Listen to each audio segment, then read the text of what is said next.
Hello friends, welcome back to my channel. तर friends, मार्केटमध्ये छान मस्त मोठ्याने मस्त लिंबू यायला चालू झालेले आहेत. तर झटपट माझी रेसिपी पहा आणि तयार करा लिंबूचा चटपटा आचार.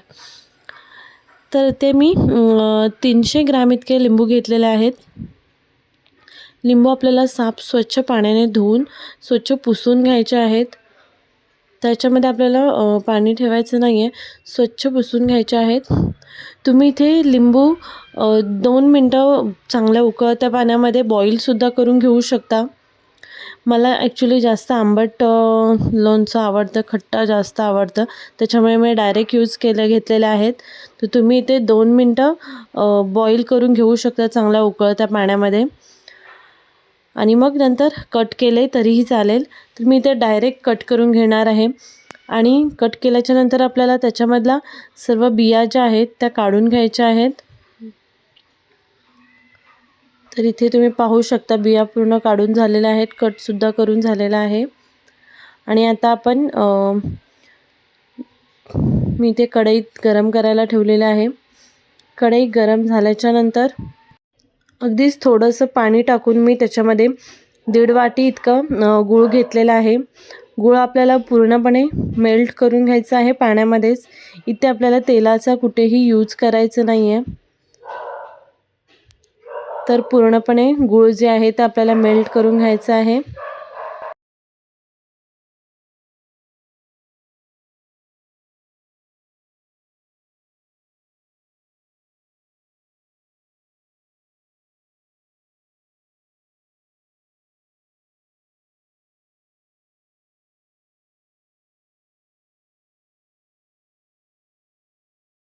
तर फ्रेंड्स, आपल्याला गुळाचं पाक तोपर्यंत बनवायचा आहे जोपर्यंत आपण पाण्यामध्ये टाकून त्याची गोळी तयार होते.